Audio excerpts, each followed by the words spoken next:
Horror कहानियाँ थी। गाना। आज 20 सालों बाद रमेश अपनी दुल्हन नैना के साथ अपने गांव के अपने पुराने घर आता है।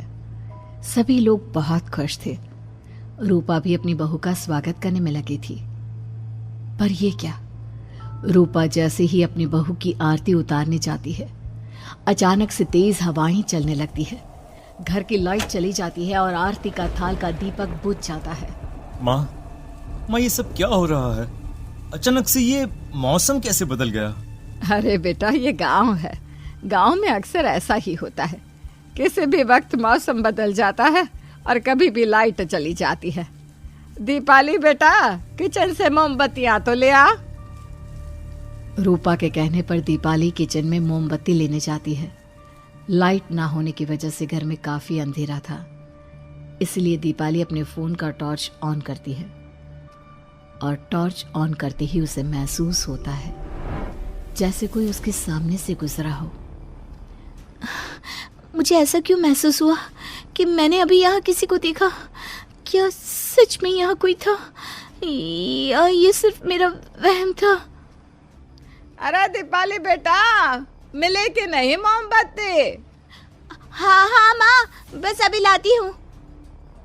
दीपाली सारी बातों को भूलकर मोमबत्ती जलाती है और जैसे ही मोमबत्ती लेकर वापस बाहर जाने के लिए पीछे मुड़ती है तो उसके सामने एक 10 साल की छोटी बच्ची खड़ी होती है। उस बच्ची की एक झलक देखते ही दीपाली डर जाती है और जोर जोर से चिल्लाने लगती है। तभी अचानक से लाइट आ जाती है। दीपाली की आवाज सुनकर शंकर और छोटा भाई पवन उसके पास पहुंचते हैं। क्या हुआ दीपावली बेटा? पापा, मैंने किसी को देखा। दीदी यहाँ पर कोई नहीं है। अंधेरे में वहम हुआ होगा आपको। अब चलो, दरवाजे पर भैया भाभी कब से खड़े हैं। दीपाली भी इसे अपना एक वहम समझकर सबके साथ बाहर चली जाती है, जहां वो लोग अपनी भाभी का स्वागत करते हैं। नैना अपने पैरों से कलश को गिराकर थाल में पैर रखती है और घर के अंदर जाती है। सब घर के अंदर चले जाते हैं। भाभी, मैं आपकी ननद नहीं, आपकी छोटी बहन और फ्रेंड की तरह हूँ। इसलिए कभी भी आपको ये लगे कि भैया आपको सता रहे हैं तो आप उनकी शिकायत मुझसे कर देना। भाभी भैया की शिकायत करे या ना करे, पर मुझसे और माँ से तेरी शिकायत जरूर करेगी। सभी आपस में बैठकर हंसी मजाक कर रहे थे। नैना भी घूंघट किए अपने बिस्तर पर बैठी थी। वो सब आपस में बात कर ही रहे होते हैं कि तभी उन्हें एक अजीब डरावनी आवाज सुनाई देती है और कमरे की खिड़की अपने आप ही खुल जाती है। मुझे इसीलिए गांव पसंद नहीं। गांव में ऐसी ही डरावनी आवाजें आती हैं। मैंने तो सुना है गांव में बहुत सारे भूत भी होते हैं और इस मौसम को पता नहीं क्या हो रहा है। मुझे तो बहुत डर लग रहा है। मैं तो अपने कमरे में जा रही हूँ सोने। बाय भाभी, हम कल बात करेंगे। अब सब अपने कमरे में सोने चले जाते हैं। नैना अपने कमरे में बिल्कुल अकेली थी। कुछ देर बाद रमेश अपने कमरे में आता है और देखता है कि नैना खिड़की के पास खड़ी होकर बाहर की ओर एक टक नजरें लगाकर देख रही थी। क्या हुआ नैना? बाहर क्या देख रही हो? मैं बाहर का मौसम देख रही हूँ रमेश जी। इस मौसम को देखकर ऐसा लग रहा है जैसे आज कोई अपना बदला लेने के लिए आया है।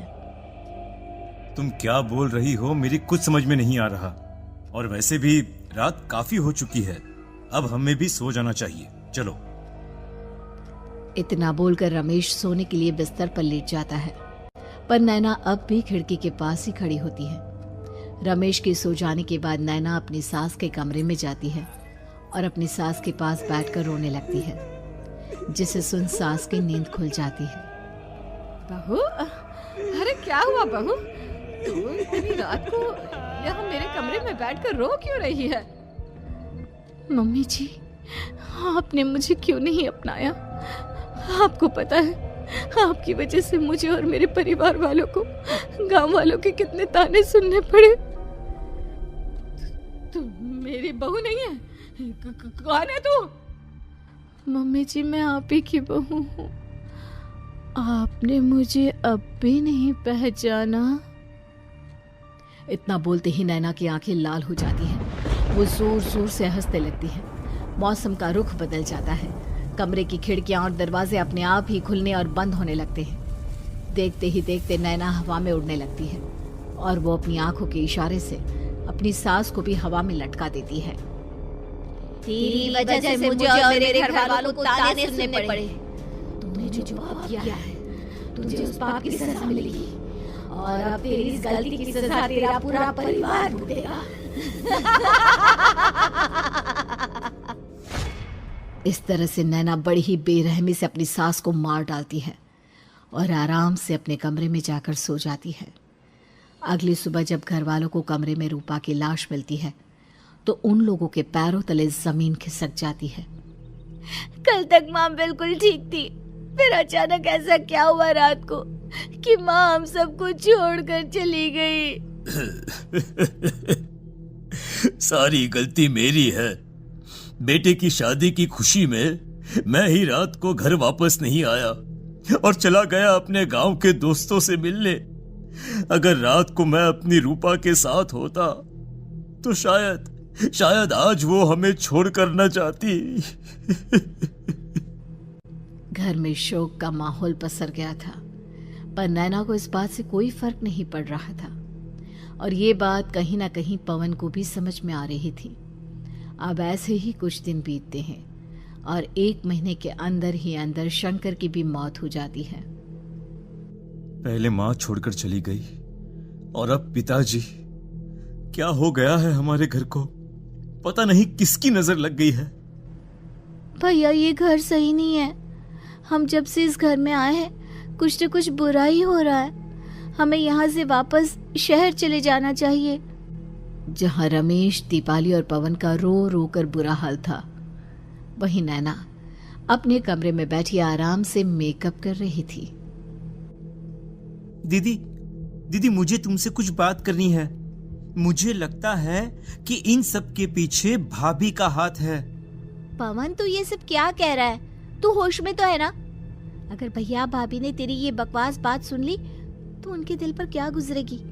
तू भाभी पर इतना बड़ा इल्जाम कैसे लगा सकता है? दीदी आप खुद ही देख लो ना। हम जब से इस घर में आए हैं सब कुछ बदल गया है। शादी से पहले नैना भाभी ऐसी बिल्कुल नहीं थी, पर अब वो किसी से बात नहीं करती। ज्यादातर अकेले अपने कमरे में ही रहती है और कभी उनसे बात करो भी तो न जाने कैसी अजीबोगरीब तरह की बातें करने लगती हैं।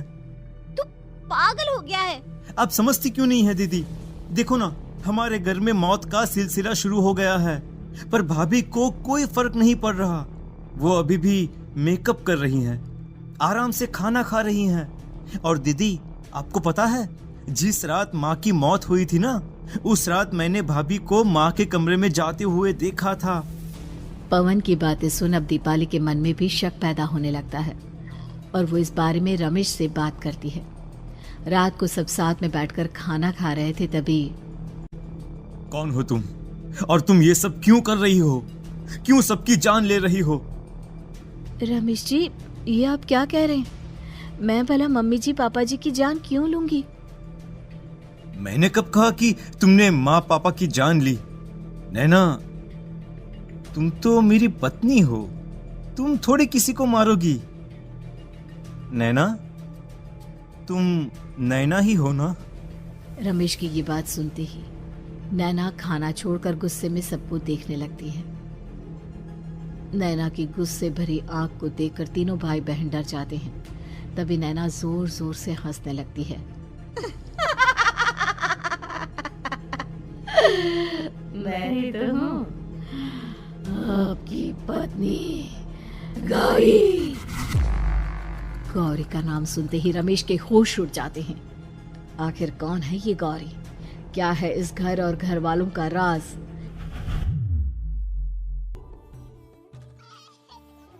हमारे दोनों बच्चे एक साथ कितने अच्छे लग रहे हैं ना?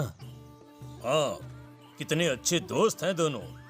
बस बड़े होने के बाद भी इनकी ये दोस्ती बनी रहे तो बच्चे कितने खुश रहेंगे। मैं क्या सोच रहा था कि क्यों ना हम अपनी दोस्ती को रिश्तेदारी में बदल दें। मैं अपने बेटे रमेश की शादी तेरी बेटी गौरी से करना चाहता हूँ। इस तरह हमारे बच्चे भी हमेशा साथ रहेंगे और हमारी दोस्ती भी रिश्तेदारी में बदल जाएगी। शंकर की इस बात से उसके दोस्त को बहुत अच्छा लगता है और वो अपनी बेटी की शादी रमेश से करवाने के लिए तैयार हो जाता है। बहुत जल्द दोनों परिवार मिलकर बचपन में ही रमेश और गौरी की शादी करा देते हैं। अरे शंकर, अपने बच्चों की शादी करवा कर हमने अपनी दोस्ती को रिश्तेदारी में बदल तो लिया, पर मैं चाहता हूं कि अपनी गौरी का गौना 2 साल बाद करूं, ताकि वो थोड़ी समझदार हो जाए। अरे हाँ दोस्त, बिल्कुल, हमें कोई दिक्कत नहीं है। इसी तरह समय बीतने लगता है। समय के साथ शंकर का कारोबार तरक्की पकड़ लेता है और 2 साल बाद शंकर अपने पूरे परिवार के साथ शहर में शिफ्ट होने की तैयारी कर लेता है। जब यह खबर उसके दोस्त को पता चलती है तो वो शंकर से बात करने उसके घर जाता है। शंकर, 2 साल पूरे हो चुके हैं और अब तू शहर भी जाने वाला है। मैं सोच रहा था कि तेरे शहर जाने से पहले गौरी का गौना कर दूं, ताकि तू अपनी बहू को अपने साथ लेकर जा सके। ये तू कैसी बातें कर रहा है? रिश्तेदारी बराबरी वालों से होती है, और वैसे भी अब मेरा बेटा या मेरा परिवार कोई भी इस रिश्ते को नहीं मानता। ये तू कैसी बातें कर रहा है दोस्त? जब हमने अपने बच्चों की शादी करवाई थी तब हम दोनों ही एक बराबर थे। पिछले 2 साल में तेरा कारोबार थोड़ा सा अच्छा क्या चल गया तो पुराने रिश्ते ही तोड़ देगा। देख भाई, ऐसा मत कर। अगर तूने मेरी बेटी को अपनी बहू के रूप में नहीं अपनाया तो कोई भी मेरी बच्ची से शादी नहीं करेगा। अरे उसकी जिंदगी बर्बाद हो जाएगी। यार देख, वैसे भी बाल विवाह तो कानून मान्यता नहीं देता, फिर मैं कैसे दे दूं? तू अपनी बेटी के बड़े होने पर उसकी शादी किसी दूसरे लड़के से करवा देना। वैसे भी तब तक ना उसे और ना ही गांव वालों को ये बात याद रहेगी। मेरे बेटे को बख्श दे मेरे भाई। इस तरह से शंकर अपने दोस्त के परिवार और गौरी को गांव वालों के ताने सुनने और जिल्लत से भरी जिंदगी जीने के लिए छोड़ अपने परिवार वालों के साथ शहर चला जाता है। अरे इनकी गोरी में ही कोई दोष होगा, तभी तो लड़के वालों ने इनकी बेटी को अपनी बहू के रूप में नहीं अपनाया और उसको यहाँ छोड़कर शहर चले गए। अब कौन थामेगा ऐसी लड़की का हाथ? अरे पता नहीं कैसा आदमी है जो गांव वालों के इतने ताने सुनकर भी सर उठाकर गांव में चल रहा है। अरे अगर मेरी बेटी के साथ ऐसा हुआ होता ना तो मैं तो शर्म के मारे मर ही जाता। हाँ, दिन रात लोगों की नजरों में अपने लिए ग्रहण देख और सबके ताने सुन सुन अब गौरी के पिता हिम्मत हारने लगते हैं और एक रात गौरी के माता पिता खुदकुशी कर लेते हैं। ये सदमा गौरी भी सहन नहीं कर पाती और उसकी भी मृत्यु हो जाती है। तुम्हारे परिवार की वजह से हम लोगों ने अपनी इज्जत और जान गंवाई। इसका बदला तो तुम्हें चुकाना पड़ेगा, वो भी अपनी जान देकर।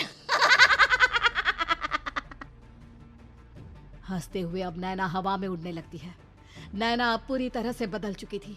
गौरी की आत्मा उसके शरीर पर हावी हो चुकी थी। उसकी आंखें सफेद, पैर उल्टे, चेहरा काला और बाल बिखर गए थे। अब गौरी अपनी शैतानी शक्तियों से घर के हर कोने को अपने काबू में कर लेती है और सीधी दीवार पर जाकर चिपक जाती है। मुझे अपना बदला चाहिए। बदला लूंगी मैं तुम सबको खत्म कर दूंगी।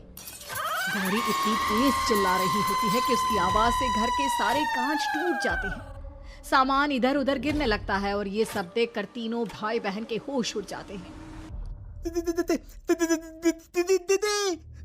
बचाओ, भागो भागो। उन तीनों को अपनी जान बचाने के लिए यहाँ से वहां भागता देख गौरी जोर जोर से हंसने लगती है। तभी दीपाली घर से बाहर निकलने लगती है, जिसे देख गौरी गुस्से में अपनी शक्तियों से तुरंत घर का दरवाजा बंद कर दीपाली को हवा में उड़ा देती है। बाहर भागी थी, मुझसे बचकर भागना चाहती है? कोई नहीं बचेगा, आज तुम सब मरने वाले हो। अचानक घर में भूतिया आवाजें गूंजने लगती है, तेज हवाएं चलने लगती हैं। सोफा, टेबल, कुर्सी सब हवा में उड़ने लगता है। ये सब देखकर रमेश, दीपाली और पवन की रूह कांप जाती है। घर में ये सब होते हुए और अपनी बहन को हवा में उड़ते हुए देख रमेश और पवन को भी समझ में नहीं आ रहा था कि वो क्या करे, कैसे अपनी जान बचाए। इतने में गौरी अपनी आंखें दीपाली की तरफ करती है और अपनी शैतानी शक्तियों से उसका गला दबाने लगती है। भागने का बहुत शौक है ना? अब मैं तुझे इस दुनिया से ही भगा दूंगी। इतना बोलकर गौरी दीपाली को उठाकर फेंक देती है और दीपाली दीवार से टकराकर नीचे गिर जाती है। दीपाली के पूरे शरीर में चोट के निशान होते हैं और वो उठ भी नहीं पाती। दोनों भाई भागते हुए अपनी बहन के पास जाते हैं। ये तो बस शुरुआत है, मैं तुम तीनों को तड़पा कर मारूंगी। अरे अरे, पर हमने क्या किया है? हम तीनों भाई बहन तो निर्दोष हैं। गलती तो हमारे माता पिता ने की थी और उन्हें तुम पहले ही मार चुकी हो, फिर हमारे पीछे क्यों पड़ी हो?